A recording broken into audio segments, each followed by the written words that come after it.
Bonjour à tous, j'espère que vous allez bien avec ce temps très hivernal. Normalement il fait soleil, mais nous sommes à côté de la Suisse et le lac ramène beaucoup de nuages, ce fameux stratus qui fait qu'on est complètement congelé. Mais ça va, on va y arriver. Adeline est gelée derrière la caméra, vous verrez la caméra bouge un petit peu. Alors pour l'association, il s'est passé beaucoup de choses tout au long du mois d'octobre. Vous avez vu que des cavaliers nous ont soutenus, ont monté pour nous en Coupe du Monde, donc on n'a pas arrêté, ce qui fait qu'on a pris un petit peu de retard pour cette émission. Mais nous sommes là avec au sommaire de cette émission plein d'idées cadeaux, avec la chronique littéraire de Lilian. Vous découvrirez Marcella Donati qui va vous parler des réseaux sociaux, toujours par rapport à Hope. Et puis nous sommes allés à Saint-Étienne rencontrer notre parrain cavalier Pierre Vola, qui va d'ailleurs beaucoup nous aider, je pense, cette année. Et puis on s'est rendu compte d'une chose à Équitalion, eh bien on n'avait jamais fait de sujet autour de l'équithérapie et nous avons été invités chez Yves Calvi pour parler de l'équithérapie. Alors j'ai décidé aujourd'hui d'aller rencontrer Dorothée, l'équithérapeute de Hope, et quelques stagiaires. Après tout, qu'est-ce que c'est que l'équithérapie ?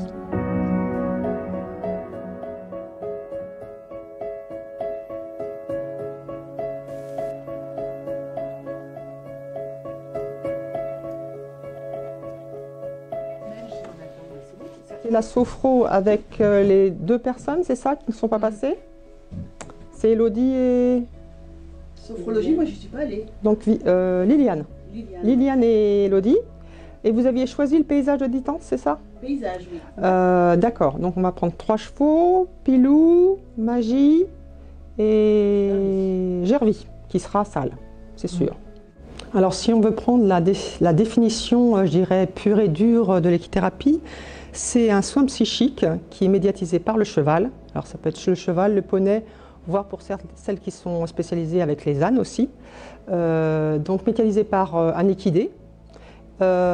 Et accompagné par un thérapeute formé à ce média, donc formé à l'équithérapie.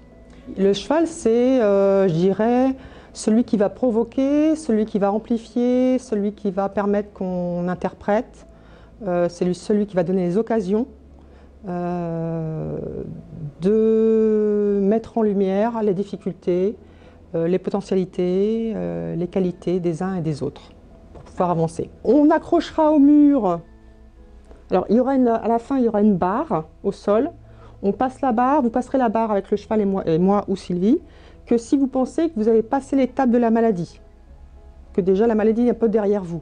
Si vous pensez que vous n'avez pas encore réglé ce problème, on l'évite. D'accord? Par contre, on finira vers le mur, le pare-bottes, on va accrocher tous les points positifs que vous avez notés dans vos enveloppes et on va verbaliser autour de ça, pour savoir sur quoi vous pouvez vous appuyer. Avant tout ça, donc, je vais vous donner de nouveau des feuilles. Et là, comme mission, c'est de trouver, d'écrire les choses auxquelles vous tenez et que vous voulez réaliser absolument, on va dire avant la fin de votre vie, qui sera dans 20 ou 30 ans.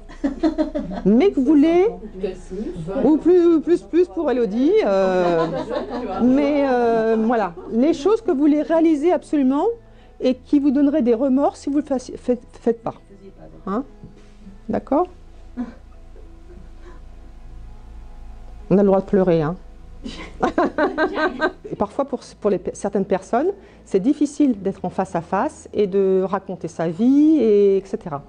Et là, le cheval permet d'apporter un tiers qui va être un peu, effectivement, le médiateur, parce que d'une façon un peu plus dérivée, de façon un peu plus... Comment je ne vais pas trouver le mot, d'une façon un peu plus... pas directe, indirecte plutôt, il va permettre de pouvoir dire ou de pouvoir faire voir des choses qu'on n'aurait pas pu en face à face. Tu rappelles la symbolique des couleurs? Alors, la symbolique des couleurs. Le vert, je commence par ça parce que c'est ma couleur favorite. Ouais. Le vert, équilibre. Okay. Grand guérisseur physique et psychique. Harmonie. Le bleu, sérénité, paix. Le jaune, grand guérisseur de la sphère psychique, c'est la joie. Et c'est une une couleur qui permet de prendre les bonnes décisions, qui permettent d'avoir les capacités de lucidité pour analyser les problèmes, trouver des solutions, etc. Voilà. Après le rose, vous avez un rose saumon et un rose rose. C'est tout ce qui est dans l'émotionnel, besoin de cocooning, besoin d'amour, besoin d'être rassuré, d'être en confiance, d'être entouré, etc.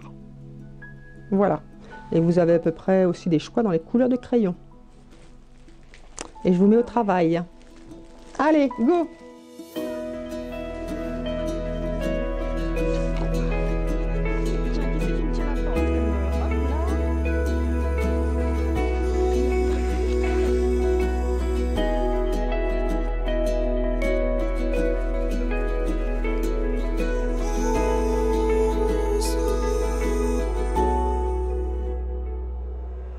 J'avais une réelle appréhension.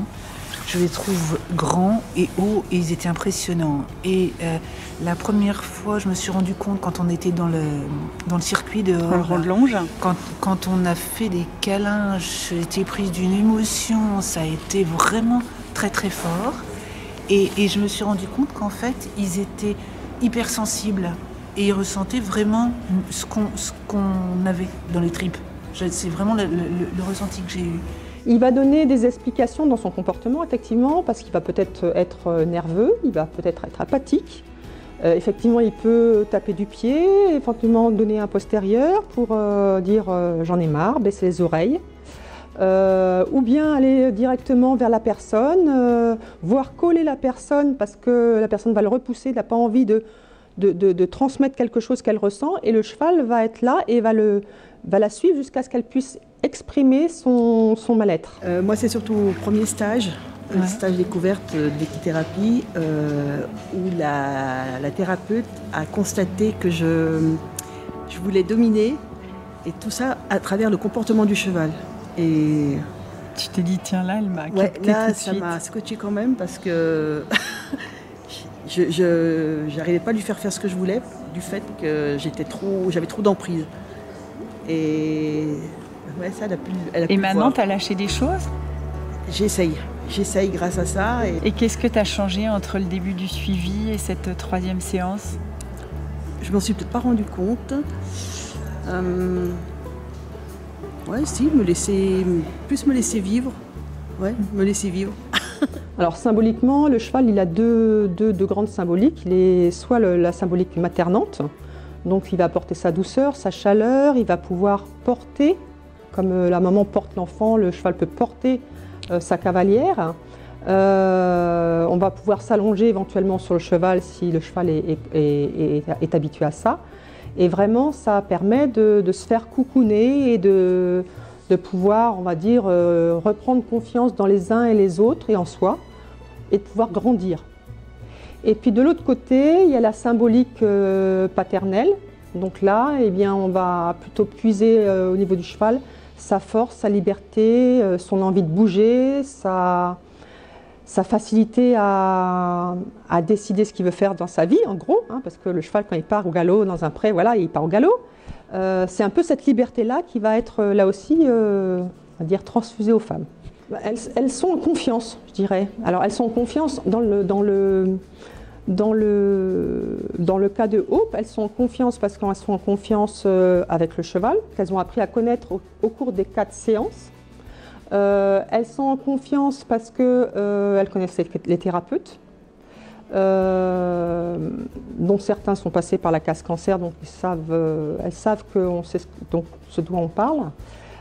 Et elles sont en confiance aussi parce qu'il y a une cohésion de groupe qui se fait, et moi c'est quelque chose de toujours magnifique et qui me surprend très positivement, c'est que les femmes à la fin des 4 séances, c'est une famille, quoi. Ils se disent tout, il n'y a plus de tabou, on peut tout dire, tout est accepté et sans jugement, sans critique, c'est important. Alors décharger des émotions, j'ai pas trop senti ça, moi, enfin, voilà.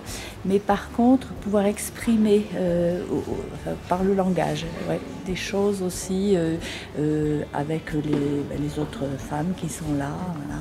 te faire mettre le doigt sur des choses que tu soupçonnais pas forcément. Oui, voilà.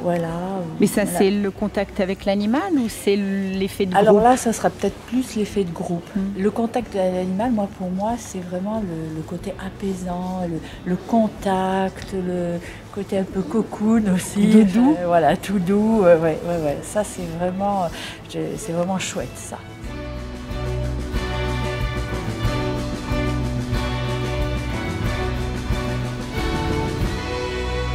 Comment tu interviens, toi, dans ces séances comme seconde thérapeute? Alors, j'interviens déjà pour calmer des émotions quand elles apparaissent, comme ça s'est produit tout à l'heure. C'est violent avec les chevaux? Ah, parfois, ça décoiffe quand même. Hein. Plus que dans un cabinet en face à face? Non, pas plus, mais de la même façon, je pense. Et voilà, et puis après, j'interviens aussi pendant le parcours, quand les patientes, les femmes veulent dire ce qu'elles veulent sur leur parcours de vie, de maladie, etc. En positif, en négatif. Alors là, je vais afficher au pare-botte les points positifs que les femmes ont marqués. En fin de compte, ce sont les choses, les personnes, les qualités sur lesquelles elles peuvent s'appuyer actuellement pour avancer.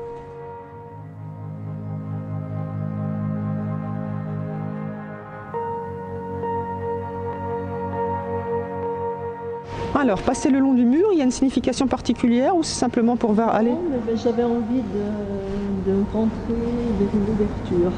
D'accord. J'avais envie que ça s'ouvre devant moi. Alors, c'est la situation actuelle ou c'est ton début de parcours de maladie? Non, mon début de parcours de maladie, ça serait dans l'autre sens. D'accord. Et tu veux commencer par le point positif? Oui. D'accord. Je veux aller de l'avant. D'accord, ok. Alors on y va, on va de l'avant. En fin de traitement, puisqu'on prend généralement les femmes plutôt en fin de traitement, voire après les traitements, il y a une période un peu creuse où elles ont été d'abord prises très fort en soins, où elles ont vu des médecins, des infirmières de façon très régulière et très rapprochée. Et puis il y a cette période creuse avant de pouvoir reprendre sa vie ordinaire, c'est-à-dire un travail, une vie familiale, etc., sans plus du tout s'occuper de l'hôpital, à part les contrôles. Et ce creux, justement, souvent, eh bien c'est le socle sur lequel peut s'appuyer une déprime, une dépression. Et parce que le corps a été objet de soins et qu'on a tendance à être un peu passif par rapport à ça, que psychiquement on a été un peu traumatisé quand même, parce que quand on annonce un cancer, la chirurgie, l'ablation d'un sein ou pas, etc., ça remue. Et donc on est un petit peu comme anesthésié, un petit peu, voilà. Et je pense que l'équithérapie, arrivée à ce moment-là, permet de remettre et le corps et le psychisme en route. Je trouve qu'on reprend confiance en nous, ça nous apporte beaucoup de choses. Moi, personnellement, ça m'a beaucoup aidé. Il y a un avant et un après, quoi. Ouais. Si tu devais retourner en arrière? Déjà, je prendrais un autre avis avant de me faire opérer, ce que j'ai dit à tout le monde.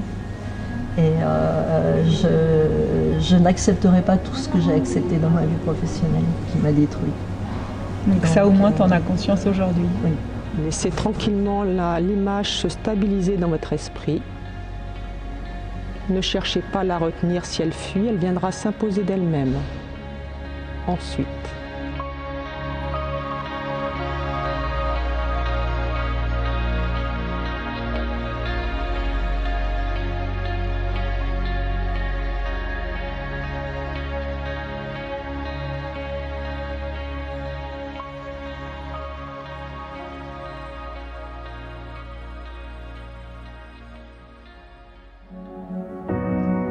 Merci beaucoup en tout cas Dorothée pour toutes ces explications et aux stagiaires d'avoir accepté qu'on les filme, et vous le voyez en cheval, le cheval, un super thérapeute. Alors justement, j'ai posé la question du mois à Nicolas. Où en est-on aujourd'hui de la médiation animale, puisqu'on parle de plus en plus du contact avec les animaux, des bienfaits des animaux, que ce soit les chats, les chiens ou les chevaux. Alors Nicolas, est-ce qu'il y a des études aujourd'hui qui montrent les bienfaits justement de la compagnie des animaux? Où en est-on de cette médiation animale?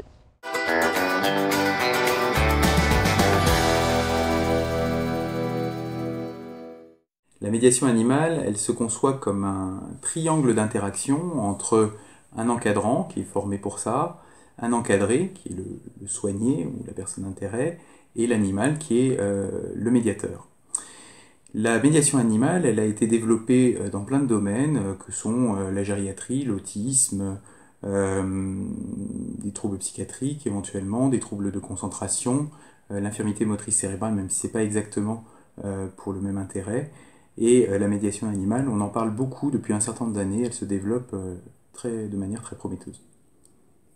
Y a-t-il des données scientifiques à ce sujet? Il y a peu de données scientifiques sur le sujet. Il y a beaucoup d'articles, des articles référencés, déjà il y en a beaucoup moins. Un article référencé, c'est un article qui a été relu par un comité de lecture avant d'être publié dans une revue scientifique. Et le gold standard, ce qui est le plus puissant dans les articles scientifiques, c'est les études qui sont comparatives et randomisées, c'est-à-dire avec un tirage au sort entre une méthode et on va comparer avec la méthode standard. Et des études randomisées concernant la médiation animale, il y en a très peu, ou alors avec une méthodologie assez discutable. Il y a un article qui a été publié en 2018 dans le domaine de la cancérologie pédiatrique, avec une diminution de l'anxiété très significative chez les enfants qui étaient pris en charge, chez qui on appliquait une technique de médiation animale qui était un chien, avec une diminution également de l'anxiété chez les parents.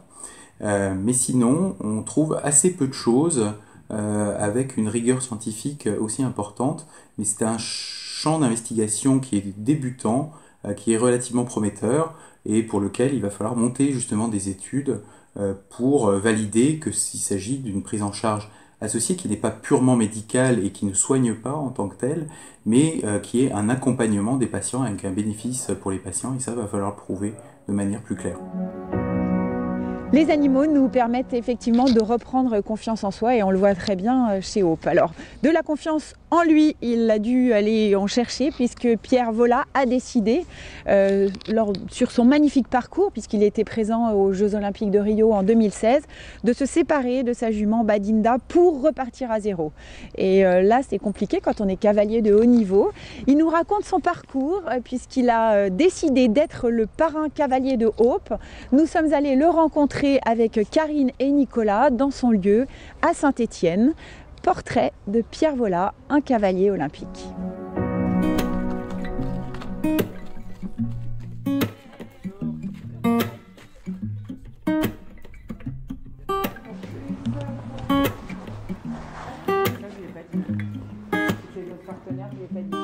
Alors la marmite des chevaux, j'y suis tombé très jeune parce que mon père était passionné de chevaux et c'est lui qui nous a donné à moi et mon frère et ma soeur le virus des chevaux. Bon, il était ouvrier Michelin, mais il avait toujours des chevaux à la maison, il a travaillé jeune dans les chevaux, et c'est lui qui nous a donné un petit peu ce virus. Après on a eu la chance justement grâce au comité d'entreprise de pouvoir faire de l'équitation dans un centre équestre et avec les moyens de mes parents, donc ça nous a permis de découvrir l'équitation et j'ai mordu dedans à plein. Là, tu étais à cheval pour la première fois? Je me souviendrai pas, mais je pense que mon père m'a mis à cheval déjà tout petit. Je devais peut-être pas marcher déjà qu'il m'avait posé sur un cheval. Bon, c'était un cheval de loisir, mais ouais, je pense que je devais pas marcher encore.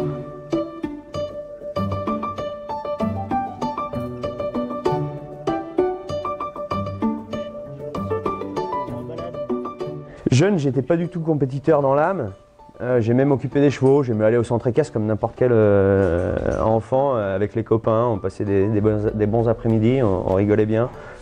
Puis bon, on n'avait pas non plus les moyens d'aller faire du concours tous les week-ends, donc voilà, ça a été fait comme ça. Et j'ai décidé vers l'âge de 15 ans, après la troisième, là, de rentrer dans un lycée professionnel à Yssingeaux pour en faire mon métier. Voilà, donc ça a commencé ici, et puis là j'ai commencé à faire un peu de compétition à l'obstacle. Après j'ai travaillé pour des écuries, des cavaliers à l'obstacle. Et puis j'ai eu des blessures, j'ai été arrêté, je devais presque plus monter à cheval. Ah, carrément? Ouais, j'ai eu un accident grave chez Jean-Michel Martineau à Cluny. Donc j'ai changé un petit peu de voie, j'ai quand même gardé le pied à l'étrier entre guillemets. Je faisais quelques chevaux, surtout du commerce de chevaux de loisirs, de balade, de club. à Clermont-Ferrand. Et puis j'ai rencontré ma femme, Perrine, qui elle est cavalière de dressage. Toute la famille sont des cavaliers de dressage et puis ils m'ont donné eux leur virus. Et puis maintenant, ben voilà, je crois que je suis presque le plus mordu, bien qu'ils le sont encore beaucoup, mais non, voilà comment je suis tombé dans le dressage. On va partir direction la promenade. Voilà. Parce que tu vas tout le temps en balade? On va bien.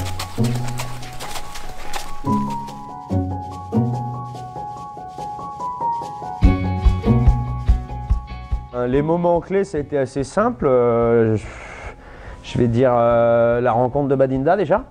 Ah, cette jument, c'est assez particulier. Ouais. Je l'ai découverte chez un marchand avec qui je travaillais. Et puis en fait, cette jument, elle était grasse. Lui, il avait récupéré chez un marchand en Belgique ou je ne sais où, qui faisait des chevaux de boucherie. Voilà. Donc elle a eu la chance de tomber déjà sur lui. Et une fois qu'elle est arrivée chez lui, elle est tombée sur moi. Et je suis tombé assez fan de la jument déjà dans son modèle.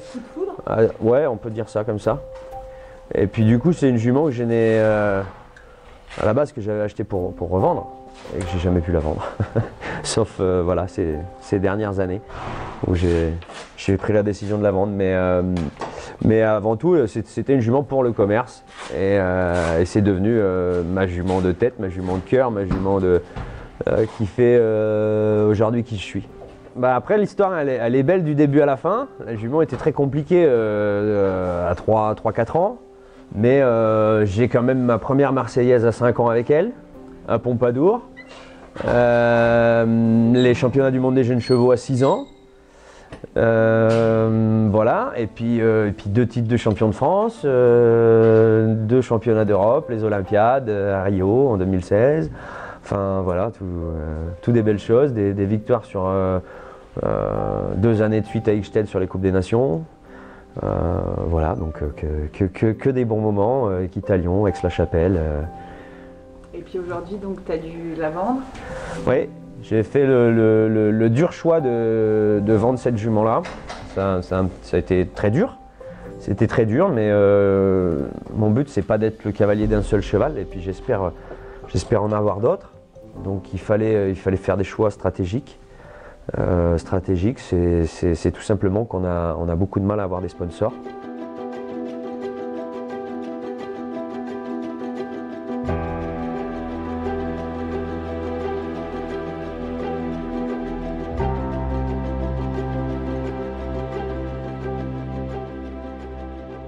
Moi, ce que j'aime avant tout, c'est la relation avec les chevaux. C'est-à-dire que j'aime m'occuper de mes chevaux, j'aime savoir comment ils mangent, j'aime savoir comment ils dorment, j'aime savoir comment ils sont en extérieur. C'est tes bébés, quoi. Ouais, un peu, ouais. Je pense que ma famille pourrait dire que je passe beaucoup trop de temps avec mes chevaux. Mes enfants me le disent bien assez souvent. Mais si je fais ce métier-là et si je fais ce sport-là, c'est avant tout pour avoir une relation avec mes chevaux. C'est aussi pour ça que moi je veux vivre au quotidien avec mes chevaux. Parce que j'ai besoin de ça. J'ai besoin de savoir comment ils sont, j'ai besoin de savoir comment ils sont dans leur tête, comment ils sont dans leur corps, et voilà. Comment elle a l'air, elle, aujourd'hui?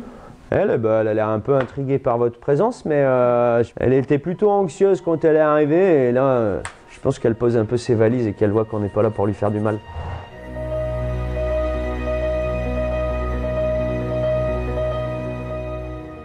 Je pense que comme la plupart des cavaliers, mon souhait c'est de revenir à haut niveau.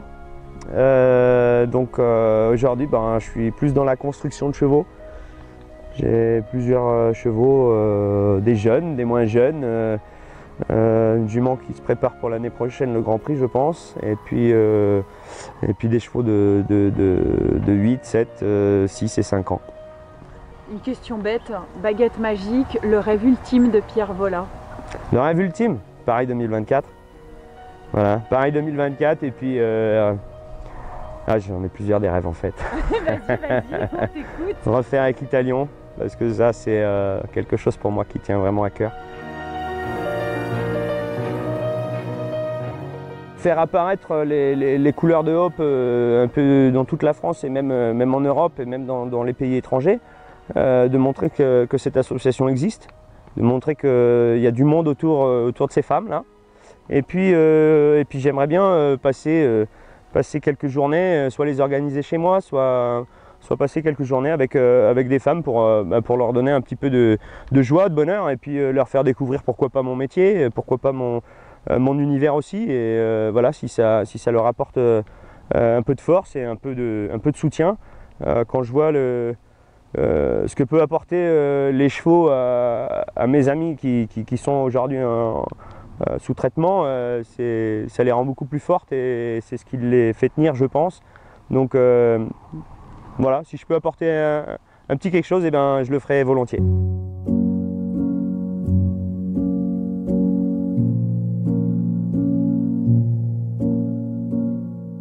Je crois que l'équithérapie a fait déjà ses preuves sur beaucoup de choses. On le voit avec les enfants handicapés, on le voit on arrive à leur redonner le sourire. Aujourd'hui, on voit des chevaux rentrer en clinique pour juste redonner un peu de sourire à certaines personnes et je trouve ça fantastique. Donc, si moi je peux apporter avec mes chevaux un petit peu de boost et un petit peu de soutien, c'est avec le plus grand des plaisirs.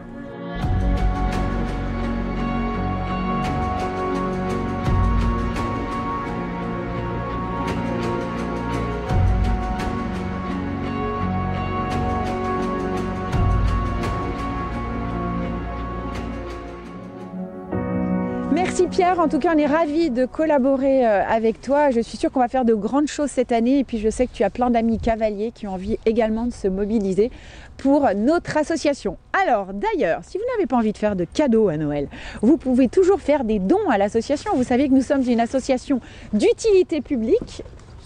Joli le petit canard là.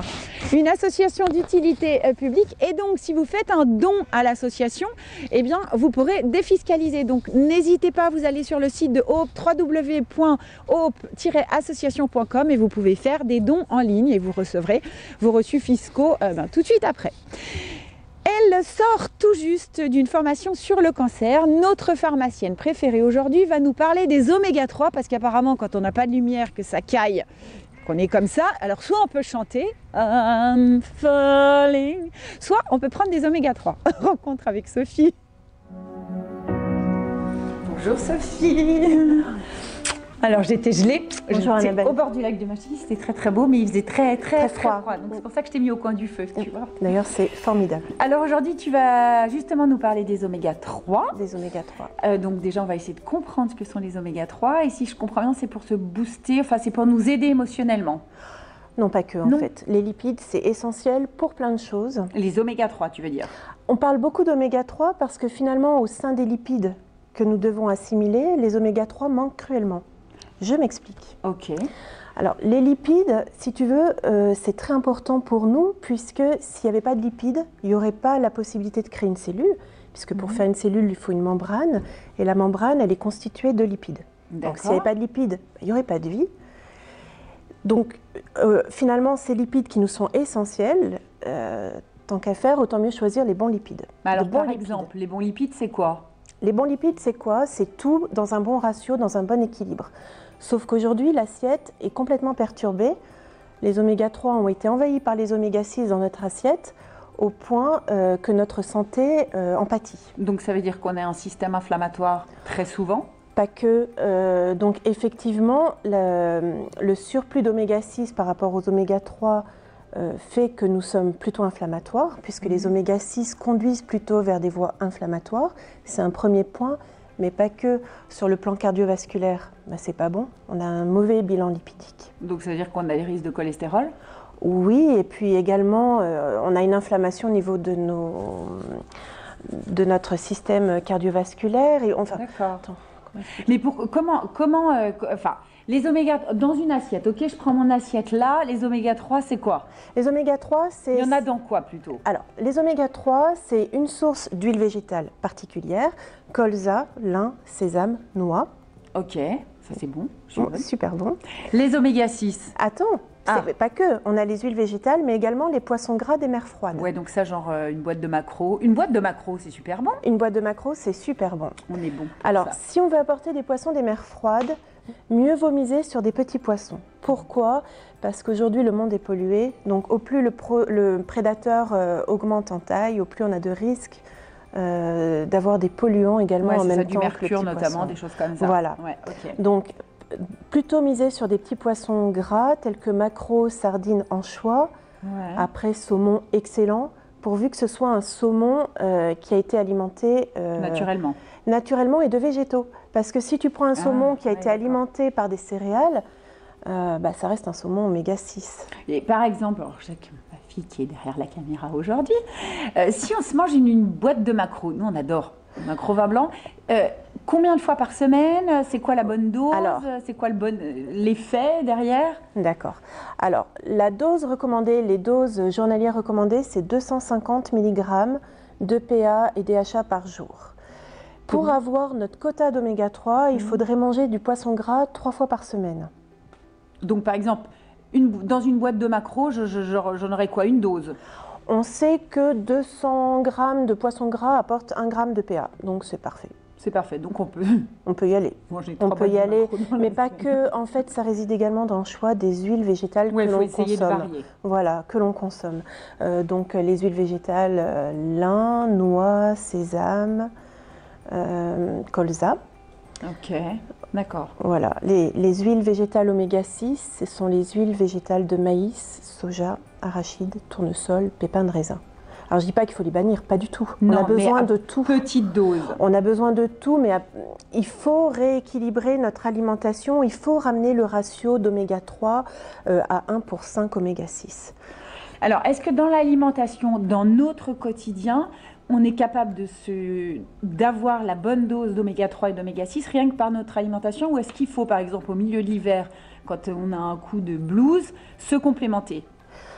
Oui, c'est vrai que si on apporte 1 gramme de PA à une personne, ça va lui permettre de lutter contre ce coup de blues. Donc genre, j'ai vraiment un coup de blues, tu prends des oméga 3 et ça va mieux? Le fait de manger beaucoup d'oméga 3 va lutter contre ce coup de blues. Si on n'en mange pas assez, on peut se rendre en pharmacie pour en avoir. Mais, méfiance, les EPA, on ne les donne pas n'importe comment. Parce que, outre le fait d'équilibrer les émotions, ils sont également ils sont fluidifiants au niveau du sang. Donc on ne peut pas les donner à mauvais escient à une personne par exemple qui prend des anticoagulants ou à une femme enceinte qui est sur le point d'accoucher, tu vois, parce qu'il y aurait un risque hémorragique. Donc ce qu'il faut, c'est bien équilibrer son assiette entre oméga 6, oméga 3, mais pas que, on n'a pas parlé des acides gras saturés et trans, hein, c'est un autre souci. Alors dis-nous par exemple, tiens, la bonne assiette à cette période de l'année, début décembre, qu'est-ce que je mets dans mon assiette pour avoir une alimentation correcte, avoir la pêche et le moral? On ne peut pas penser que à cette période. En fait, les oméga 3, c'est tout le temps et toute l'année.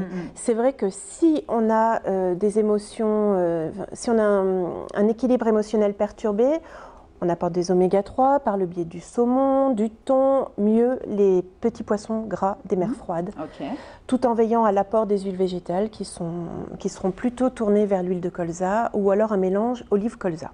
D'accord. Ouais, ça on trouve en magasin bio sans problème. Hein. Oui. Après, les huiles oméga 3, oméga 6, oméga 9, il faut tendre à les équilibrer aussi en hiver pour, comment dirais-je, l'état de la peau. Ah bon? Pour la sécheresse cutanée. Ah oui, bah alors là, moi, je pourrais en prendre un peu plus. Hein. Voilà, donc là, c'est des mélanges oméga 3, oméga 6, oméga 9. Ok. Bon, bah merci beaucoup, Sophie. Tu voulais rajouter quelque chose? Plein de choses en fait. C'est compliqué hein, pour toi de synthétiser. C'est un peu compliqué. En fait, les oméga 6, les oméga 3, c'est pas juste une chose, c'est un équilibre. C'est pour ça que c'est compliqué. Les oméga 3, si tu veux, les oméga 6, les oméga 3 sont des acides gras polyinsaturés qui vont rentrer dans la constitution de nos membranes et les rendre fluides. Donc ils sont nécessaires. Le souci, c'est que lorsqu'ils sont dégradés par la cellule, ils sont dégradés en substances inflammatoires ou anti-inflammatoires. Les oméga 6, c'est plutôt vers une lignée inflammatoire. Et comme aujourd'hui ils sont en surnombre, eh bien on a tous aujourd'hui des corps plutôt inflammatoires. Ce qui pourrait expliquer également pourquoi l'homme aujourd'hui est plus soumis aussi à des maladies dégénératives. Et puis ne serait-ce que le cancer. Enfin, et ne serait-ce que le cancer. Oui, tout à fait. On en voit de plus en plus. Donc, Donc un bon équilibre. Donc en gros, si on se rend en pharmacie, on demande des conseils, on arrive à trouver un bon équilibre. On peut retendre vers un bon équilibre en donnant des oméga 3, mais la première des choses à faire, c'est l'assiette. Ouais. Donc huile végétale plutôt tournée vers un apport d'oméga 3, petits poissons gras, voire saumon si on adore ça. Les huîtres. Et les huîtres, c'est autre chose, c'est pas oméga 3. Non, c'est pas oméga 3, mais les huîtres, ça fait partie d'une bonne assiette. Il y a de l'iode. Il y a de l'iode, il y a du cuivre, il y a plein de choses, mais pas pour les oméga 3. Pas pour les oméga 3, mais si on fait l'assiette idéale de Noël. L'assiette idéale de Noël, donc saumon, ouais. Oméga 3, Cru mais ou cuit n'importe. Ok. Cuisson, tu sais, faible, Légère, ouais, faible cuisson. Donc saumon parfait, sauf qu'en ce moment on est en hiver, donc les animaux, les poissons sont plutôt nourris avec des céréales, donc ils sont plutôt oméga 6. Dans ces cas-là, plutôt des poissons du magasin bio pour être sûr qu'il n'y ait pas de pesticides dans les céréales qui seront véhiculées après dans les viandes. Ce que je voulais vous dire, c'est que si vous voulez contrôler votre apport d'oméga 3 par le biais du poisson, de la viande, des œufs, il y a une filière qui existe et qui s'appelle la filière bleu blanc cœur. Ah, tu m'en avais parlé. Qui est une filière garante au niveau du bon apport des oméga 3. Et on trouve ça quoi, sur Internet? Oui. Et on peut se faire livrer. Non, on sait où trouver les aliments qui correspondent. Filière bleu blanc cœur proche de chez moi et vous trouverez sans souci donc des viandes pour lesquelles l'éleveur est garant qu'il y a un bon apport d'oméga 3. Okay. Voilà, donc on a parlé du ratio oméga 3, oméga 6, mais on n'a pas vraiment parlé des acides gras trans et saturés qui ont également envahi notre assiette parce que aujourd'hui nous n'avons plus le temps de cuisiner. Et on mange beaucoup de plats préparés. Et ces plats préparés sont très riches en acides gras saturés, l'huile de palme. Voilà. Le Nutella, par exemple. Le Nutella, par exemple, c'est super bon. C'est super bon. Mais... Moi, j'aime pas, je fais allergique aux noisettes. T'as de la chance. Ça va. Bon, merci. C'était un peu difficile d'être. Non, mais c'est bien parce que ça te donne une idée un petit peu de comment garnir son assiette et comment se booster. Et puis, on sait aussi que si on sent ce déséquilibre, diminuer nos acides gras oméga 6 ça, c'est vrai qu'on en parle beaucoup. Avec une bonne base végétale aussi, parce que si on ne mange pas assez d'antioxydants, nos oméga 3, ils ne sont pas de bonne qualité dans notre corps. Beaucoup de vitamine C aussi. Une bonne base végétale colorée. Merci Sophie. Avec plaisir. On te retrouve dans 1 mois et demi à peu près. Avec plaisir. Passe de bonnes fêtes. Toi aussi Annabelle. À plus, salut. On va retrouver Lilian dans quelques minutes à la librairie de Stitre pour vous donner quelques idées de cadeaux. Mais avant tout ça, j'ai passé une semaine à Paris. Je suis allée voir l'antenne parisienne que nous allons ouvrir à Maison Lafitte. Et j'avais quand même envie de vous donner mes petits coups de cœur parce que j'ai pris un peu de temps pour moi, pour aller au cinéma et pour voir des expositions. Si, j'ai pris du temps pour moi. Et je suis allée voir une magnifique exposition au musée d'art moderne de Hans Hartung. C'est un peintre d'origine allemande et c'est de la peinture abstraite, il est un des précurseurs de la peinture abstraite. Je vous conseille vivement cette exposition parce que franchement, je l'ai trouvée sublime. Donc si vous allez vous balader à Paris pendant les fêtes, eh bien n'hésitez pas. Et puis je voulais vous parler d'un autre film qui m'a scotché, tout le monde en parle, il va représenter la France aux Oscars, mais je vous conseille vivement d'aller voir Les Misérables parce que c'est un film coup de poing, c'est un film dont on ressort un peu groggy parce que finalement on se dit que si on était flic, si on était jeune dans la banlieue, si on était cet autre flic qui pense qu'il va pouvoir changer les choses, eh bien qu'est-ce qu'on aurait fait à leur place? Donc voilà, c'est un petit conseil d'un film coup de cœur. Après je suis allée voir également Chanson douce qui est très très très fidèle au livre, mais pas pour les esprits sensibles parce que franchement on sort de là pas très bien. Voilà. Et puis, si vous voulez voir un film qui donne la pêche, La Belle Époque de Nicolas Bedos avec Guillaume Canet, qu'on espère un jour avoir peut-être dans notre équipe de haut. Pourquoi pas? On peut toujours rêver. Il est cavalier. Après tout, il pourrait porter nos couleurs. On peut toujours rêver. Et puis, avec Daniel Auteuil et la géniale Fanny Ardant. Et c'est si vous deviez revivre une journée dans votre vie. Donc un film plein de bonne humeur, plein de jolis clins d'œil. Voilà, un film à voir. Et comme là, je suis super congelée, mais vraiment super congelée, je vais tout de suite à la librairie de Stitre retrouver Lilian.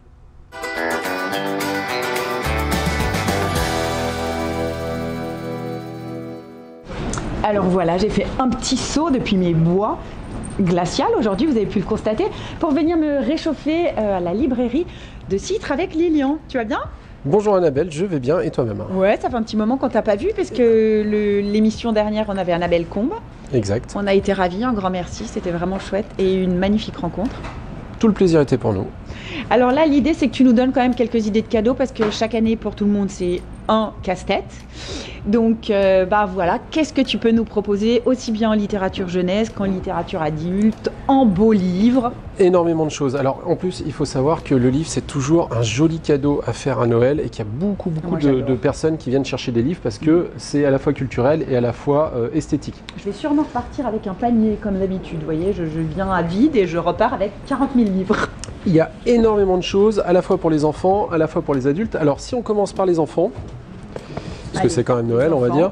Donc le Père Noël pourrait mettre ça dans sa cagnotte. Exactement. On a un livre scénarisé par Paul McCartney. Je crois que je ne vais pas le présenter. Voilà, tout simplement. Bah non, je pense qu'on voit qui c'est. Enfin, quand même, allez, je le dis, c'est un des Beatles emblématiques. Non mais dingue, il est à la... Et il écrit aussi de la jeunesse, exactement. Okay. Super petit livre jeunesse qui raconte l'histoire d'un papy qui a un secret pour occuper ses petits-enfants. C'est une sorte d'objet magique qui lui permet d'aller dans n'importe quel pays du monde. Donc du coup, ils vont voyager. C'est assez joli même, le graphisme est très doux. Et ils vont voyager un peu partout et à chaque fois, il y a un thème, une petite animation autour du pays. Voilà, ça c'est très très mignon, c'est coup de cœur de ma collègue de la jeunesse. Pédagogique, histoire d'apprendre des choses aux enfants tout en les emmenant dans un univers différent. Exactement, et si on parle de pédagogie, bien sûr, un des thèmes de l'hiver et Noël, ça sera l'écologie, on en parle beaucoup en ce moment. Ouais. Il y a de plus en plus de livres pour la jeunesse qui sensibilisent à l'écologie, mais de manière assez fine. C'est pas forcément boum boum, voilà, qu'est-ce que c'est l'écologie. Là, on parle d'un ours qui est sur la banquise.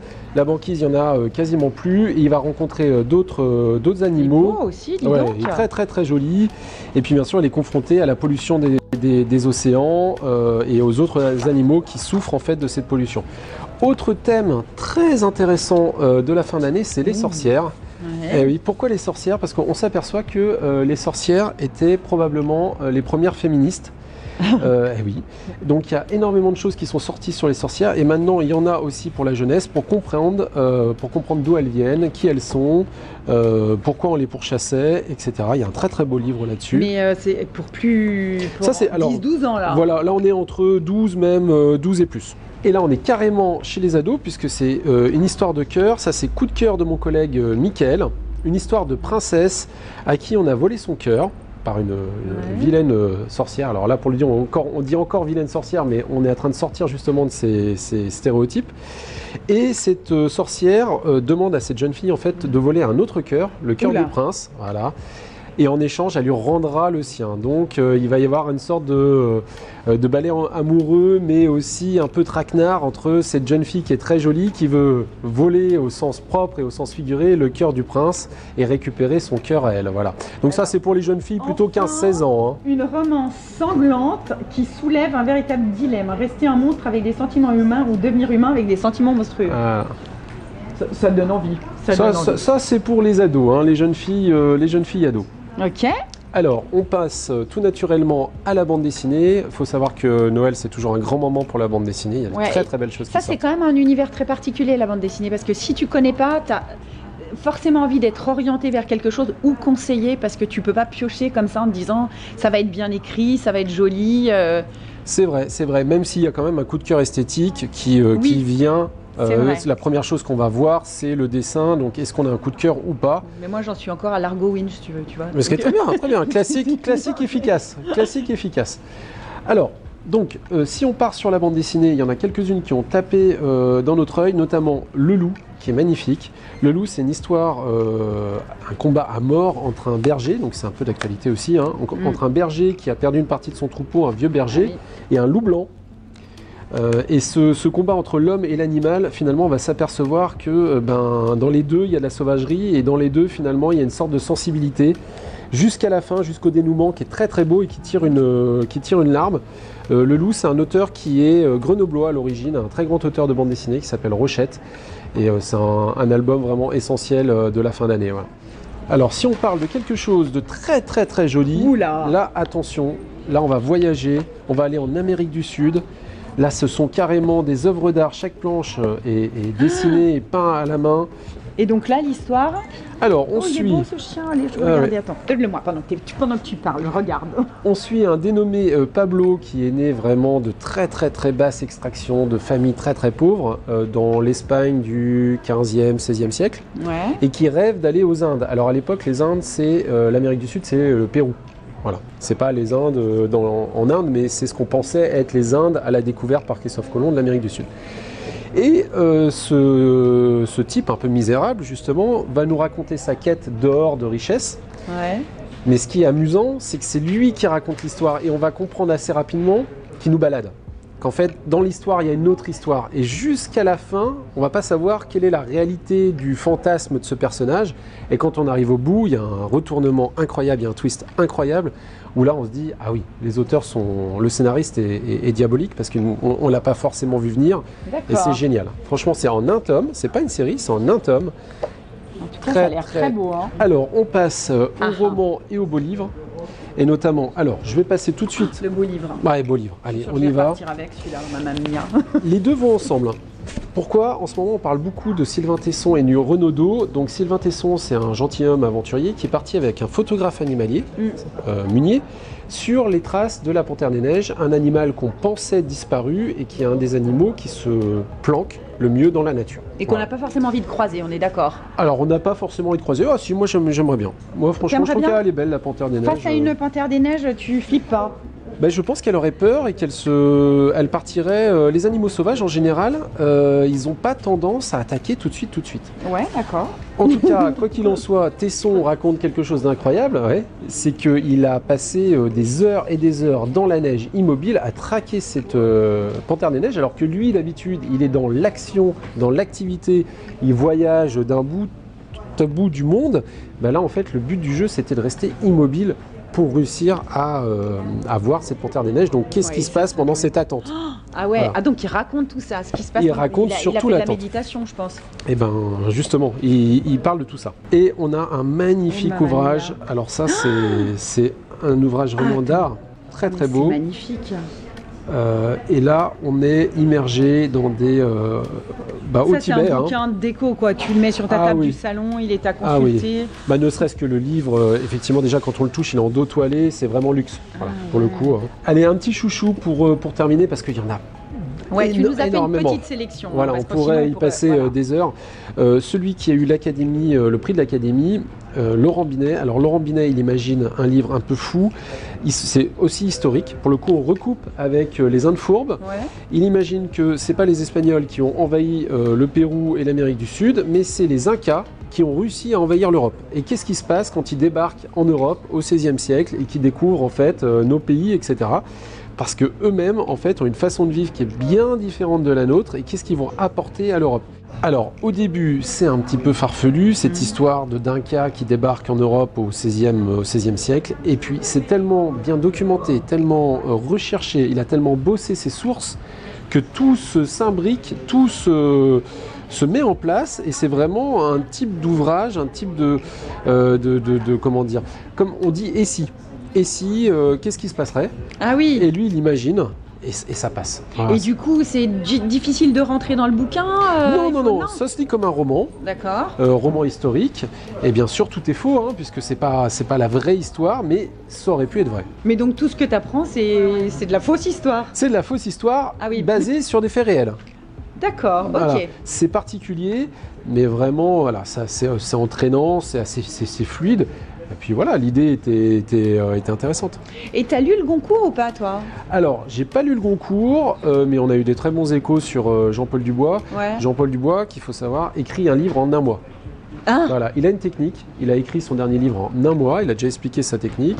Mais le livre qui a eu le Goncourt, tu veux dire? Oui, il a peaufiné ça. Alors, tous les hommes n'habitent pas la Terre de la même façon. Ouais, j'avais envie de le lire, mais j'arrive pas à savoir quel genre de littérature c'est, et je pense qu'il faut le lire. Alors, c'est un peu romanesque, voilà, ça se passe au Québec, si je dis pas de bêtises, avec un type qui est en prison, et puis qui a une histoire d'amour avec une femme qui est aviatrice, mais les avions qui volent au-dessus des forêts au Québec, etc.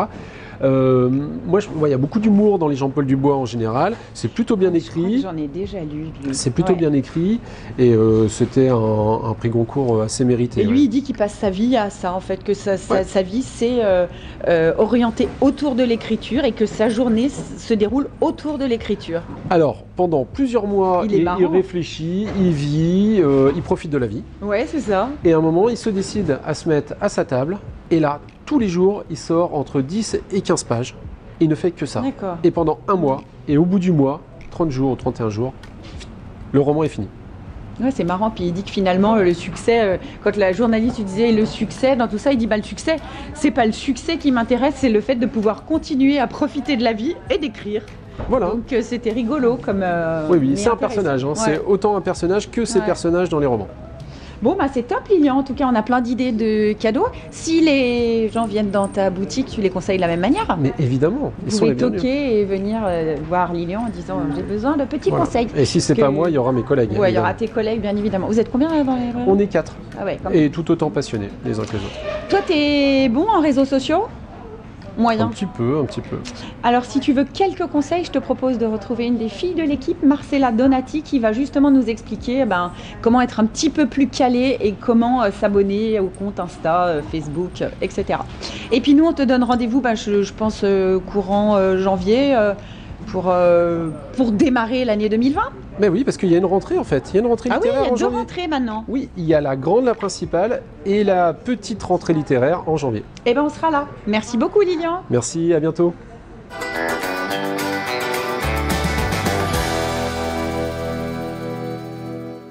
Oui, Annabelle, effectivement, je m'occupe des réseaux sociaux de Hope. Je te donne souvent des indications sur les événements, je te dis comment ça se passe. On demande souvent à tout le monde de commenter, de partager, de liker et de nous suivre. Mais est-ce que vous savez pourquoi? Eh bien, il y a plusieurs raisons. La première, ça nous permet de promouvoir l'association. Quand on gagne en visibilité, on attire l'attention de potentiels investisseurs et sponsors. La deuxième raison aussi, c'est de pouvoir mettre en relation, de créer une communauté, de mettre en relation les femmes qui ont vécu cette maladie ou alors qui sont en train de vivre. Et ça, c'est c'est une grande aide pour les femmes. Il y a une autre raison, ça nous permet de communiquer à moindre coût. On préfère investir les dons dans les stages, dans l'organisation des stages pour les femmes, dans l'organisation d'événements et des manifestations, plutôt qu'investir dans la communication. Donc tout ça, c'est aussi soutenir Hope. La dernière façon de soutenir Hope, c'est de faire un don à travers notre page internet. Donc nous, Hope, on est présent sur Facebook, sur Instagram, récemment sur Twitter. Donc on compte sur vous pour aller liker, partager, commenter et nous aider. Et à très bientôt pour encore un nouveau point. Alors voilà, vous venez d'avoir les indications de Marcella, donc n'oubliez pas, je ne vais pas vous le répéter, abonnez-vous à notre chaîne YouTube, allez liker, mettez des commentaires, mettez-nous des messages sur Facebook, enfin vous savez, les réseaux sociaux, ça permet quand même de booster, de nous faire connaître et puis par là de récupérer des dons et puis mission première de Hope, d'aider le plus de femmes possible. Alors d'habitude, nous terminons cette émission par du yoga. Mais là, j'ai décidé de vous proposer un soin un petit peu plus enveloppant, un soin au bol tibétain avec Fabienne Dufour. Alors bonjour, je m'appelle Fabienne, bienvenue dans mon petit cocon de bol tibétain. Donc là, vous voyez plein de bols autour de vous, donc des tout petits et des grands à taille différente. Donc dans les soins que je propose, chaque bol va correspondre à une partie du corps. Donc c'est très important, donc vous êtes enveloppé par les bols. Je vais vous montrer le son. Nous avons des plus graves.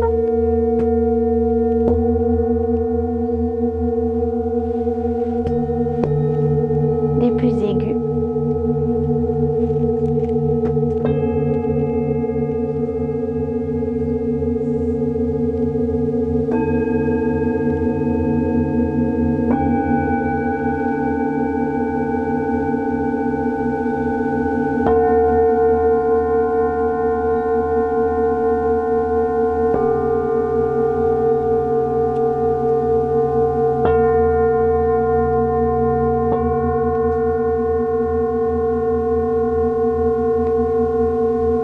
fait, chaque bol va aller exactement là où il doit aller dans le corps au niveau de la vibration et du son.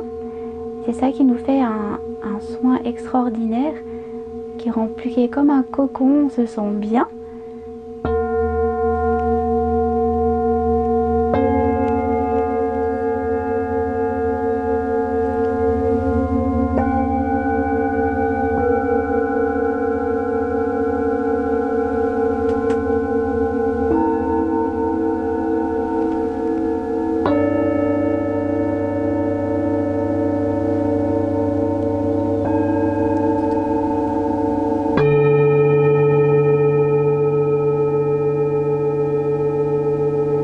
Donc la particularité avec tous ces bols, c'est qu'ils ont été faits pendant la pleine lune, ce qui fait qu'ils ont une vibration intense.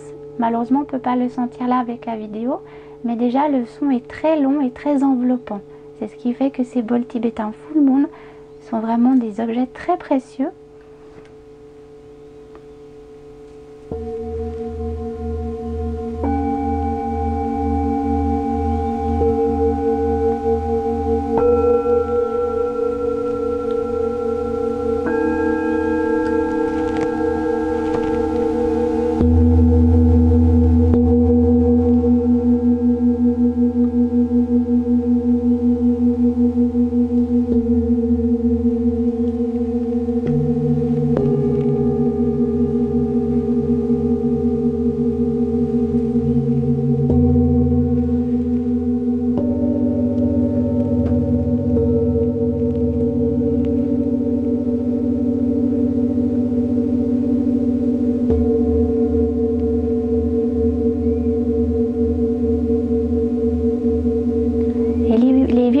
Qui émettent les bols vont vraiment parcourir tout votre corps, vont aller là où vous avez des tensions, vont permettre le relâchement et rien que les sons vous permettent de vous détendre au niveau de la tête, de l'ancrage.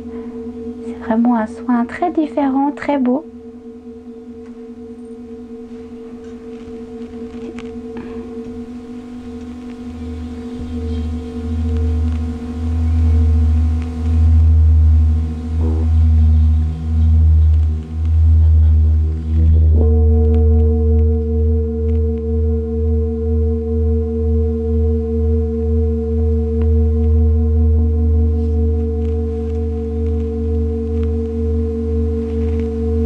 Là, je viens de faire chanter un bol. Je vous laisse écouter la longueur du son.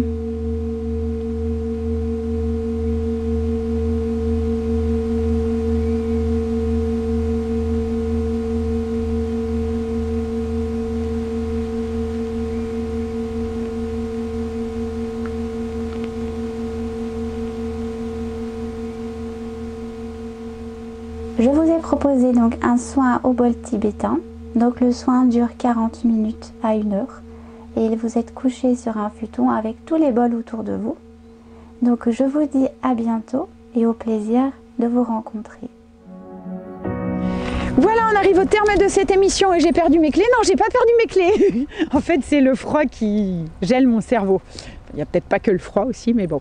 Voilà, toute l'équipe de Hope vous souhaite de passer d'excellentes fêtes de fin d'année. Et on vous donne rendez-vous en 2020 pour plein de projets, puisque nous allons ouvrir des antennes à Lyon, Paris, Saint-Étienne. Enfin, on vous expliquera tout ça en détail. En tout cas, on a trouvé des super thérapeutes et des super lieux. Donc, on vous souhaite de passer très très bonnes fêtes. On vous souhaite une très très belle année 2020. Je suis sûre que ça va être une top année. On vous remercie de nous suivre et on vous dit à très bientôt. Amusez-vous bien, ne mangez pas trop. Un peu de gym, d'oméga 3. N'oubliez pas l'exercice physique, tout ça, c'est important. Allez, salut, à bientôt. Profite de chaque instant.